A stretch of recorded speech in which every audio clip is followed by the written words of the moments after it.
Hi friends, అందరికీ నమస్కారం. Welcome to my channel. ఈరోజు మన ఛానల్లో మరొక కొత్త రెసిపీ వచ్చేసి క్యారెట్ మరియు పచ్చి కొబ్బరితో ఒక మంచి స్వీట్ని ఎలా చేయాలో చూద్దామండి. ఇది చాలా హెల్దీ రెసిపీ అండి.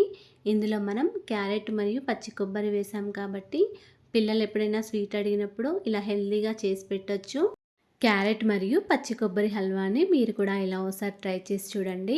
అలాగే ఫ్రెండ్స్, మా ఛానల్ని ఇంతవరకు సబ్స్క్రైబ్ చేసుకోకపోతే సబ్స్క్రైబ్ చేసుకోండి. ప్లీజ్ సపోర్ట్ చేయండి అండ్ లైక్ చేయండి, షేర్ చేయండి. ఇప్పుడు కమ్మగా ఉండే ఈ క్యారెట్ మరియు పచ్చి కొబ్బరి హల్వాని ఎలా చేయాలో చూసేద్దామండి. క్యారెట్ మరియు పచ్చి కొబ్బరి హల్వా చేయడానికి ఇక్కడ నేనైతే ఒక 4 వరకు క్యారెట్లను తీసుకున్నానండి. ఈ క్యారెట్లను ఇలా పీలర్తో పైన తొక్క తీసేసి ఒక 2 సార్లు వాటర్తో శుభ్రంగా కడుక్కోవాలి. ఇలా కడిగిన తర్వాత చిన్న చిన్న ముక్కలుగా కట్ చేసుకొని పెట్టుకోవాలండి. అన్ని క్యారెట్లను కూడా ఈ విధంగానే కట్ చేసుకొని పెట్టుకోవాలి. మీరు కావాలనుకుంటే క్యారెట్లను గ్రేటర్తో తురుముకోవచ్చండి. తురిమినా కూడా హల్వా అనేది చాలా రుచికరంగా ఉంటుంది. ఇప్పుడు నేనైతే ఇలా క్యారెట్ని చిన్న చిన్న ముక్కలుగా కట్ చేసుకొని మిక్సీ జార్లో వేసుకుంటున్నాను. ఇలా మిక్సీ జార్లో వేసుకుని పక్కకు పెట్టుకోవాలి. తర్వాత ఒక సగం వరకు కొబ్బరిని తీసుకున్నానండి. ఇలా కొబ్బరిని తీసుకొని షెల్ని తీసేసి పైన కూడా నేను బ్రౌన్ పార్ట్ని తీసేసానండి. మీరు కావాలనుకుంటే బ్రౌన్ పార్ట్ని ఉంచేయచ్చు. ఈ క్యారెట్ హల్వాకి అయితే పచ్చి కొబ్బరి పైన బ్రౌన్ పార్ట్ని తీసేసి వేసుకోవాలండి. ముక్కలుగా కట్ చేసుకొని వేసుకుంటేనే క్యారెట్ హల్వా మరింత రుచికరంగా ఉంటుంది. ఇప్పుడు ఈ క్యారెట్ ముక్కలను పచ్చి కొబ్బరి ముక్కలను మిక్సీ జార్లో వేసుకొని ఈ విధంగా మెత్తగా గ్రైండ్ చేసుకోవాలండి. అవసరమైతే కొన్ని వాటర్ వేసుకుంటూ మెత్తగా గ్రైండ్ చేసుకోవాలి. ఈ విధంగా గ్రైండ్ చేసుకున్న తర్వాత ఇది ఎన్ని కప్పుల వరకు వచ్చిందో ఒకసారి కొలుచుకోవాలండి. ఇక్కడ నాకైతే ఒక 3 కప్పుల వరకు క్యారెట్ మరియు పచ్చి కొబ్బరి తురుము వచ్చిందండి. ఇలా మెత్తగా గ్రైండ్ చేసుకున్న క్యారెట్ మరియు పచ్చి కొబ్బరి తురుముని ఇప్పుడు పక్కకు పెట్టుకోవాలి. తర్వాత స్టవ్ ఆన్ చేసుకొని ఒక కడాయి పెట్టుకోవాలండి. కడాయి లేదా ఫ్రై ప్యాన్ పెట్టుకోవాలి. ఇలా నెయ్యి వేడయ్యాక ఒక 2 టీ స్పూన్ల వరకు జీడిపప్పు వేసుకోవాలి. ఇది కొద్దిగా ఫ్రై అయిన తర్వాత మరొక 2 టీ స్పూన్ల వరకు కిస్మిస్లు కూడా వేసుకోవాలండి. మీకు నచ్చిన డ్రై ఫ్రూట్స్ వేసుకొని ఫ్రై చేసుకోండి. ఇక్కడ నేనైతే జీడిపప్పు, కిస్మిస్లు మరొక 2 టీ స్పూన్ల వరకు వాటర్ మిలన్ సీడ్స్ కూడా వేసుకున్నానండి. మీకు నచ్చిన డ్రై ఫ్రూట్స్ వేసుకొని ఫ్రై చేసుకొని పక్కకు పెట్టుకోండి. ఇలా మంచి కలర్ వచ్చే వరకు ఫ్రై చేసుకోవాలండి. ఇలా కలర్ వచ్చే వరకు ఫ్రై చేసిన తర్వాత ఒక బౌల్లో తీసుకొని పక్కకు పెట్టుకోండి. మళ్ళీ అదే ప్యాన్లో మనం మెత్తగా గ్రైండ్ చేసుకొని పెట్టుకున్న క్యారెట్ మరియు పచ్చి కొబ్బరి తురుమును వేసుకోవాలండి. ఇలా వేసుకున్న తర్వాత ఇది కలుపుకుంటూ ఉండాలి. ఒక 10 to 15 మినిట్స్ వరకు ఇలా కలుపుకుంటూనే ఉండాలండి. ఈ క్యారెట్లోని పచ్చివాసన పోయే వరకు బాగా ఫ్రై చేసుకోవాలి. ఇలా దగ్గరే ఉండి కలుపుకుంటూ ఉండాలి. ఇప్పుడు మళ్ళీ దీనిలోకి మరొక 2 టీ స్పూన్ల వరకు నెయ్యిని వేసుకుంటూ మళ్ళీ కలుపుకోవాలండి. ఇలా నెయ్యిని వేసిన తర్వాత మళ్ళీ బాగా కలుపుకోవాలండి. స్టవ్ని సిమ్లో పెట్టుకుంటూ ఈ క్యారెట్ మరియు పచ్చి కొబ్బరి తురుముని బాగా కలుపుకుంటూ ఉండాలి.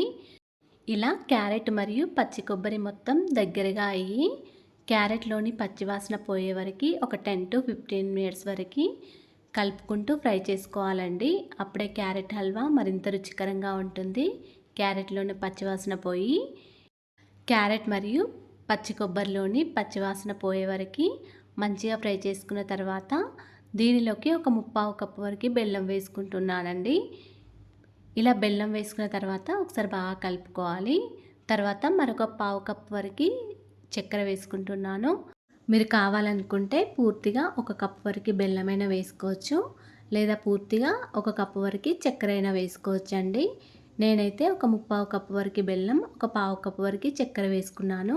ఇలా చక్కెర బెల్లం వేసుకున్న తర్వాత మళ్ళీ ఒకసారి బాగా కలుపుకోవాలండి. ఇలా చక్కెర బెల్లం వేసిన తర్వాత ఈ క్యారెట్ హల్వా కొంచెం లూజ్ అయిపోతుందండి. ఇప్పుడు దీనిలోకి ఒక చిటికెడంతా ఫుడ్ కలర్ వేసుకోవాలి. తర్వాత దీనిలోకి ఒక గ్లాసున్నర వరకు పాలను కూడా వేసుకోవాలండి. ఈ ఫుడ్ కలర్ అనేది ఆప్షనల్ మాత్రమే. మీకు నచ్చితే వేసుకోండి, లేకపోతే స్కిప్ చేయొచ్చు. ఇలా పాలను ఫుడ్ కలర్ని వేసిన తర్వాత మళ్ళీ ఒకసారి బాగా కలుపుకోవాలి. ఇప్పుడు ఈ పాలలో క్యారెట్ మరియు పచ్చి కొబ్బరి బాగా ఉడికిపోవాలండి. ఇలా ఒక చిన్న టీ గ్లాస్తో గ్లాసున్నర వరకు పాలను వేయడం ద్వారా క్యారెట్ హల్వా మరింత రుచిగా ఉంటుందండి. క్యారెట్ కూడా చక్కగా ఉడికిపోయి చాలా రుచికరంగా ఉంటుంది. ఇప్పుడు ఈ విధంగా మూత పెట్టుకుంటూ దగ్గరే ఉండి కలుపుకుంటూ ఉండాలి.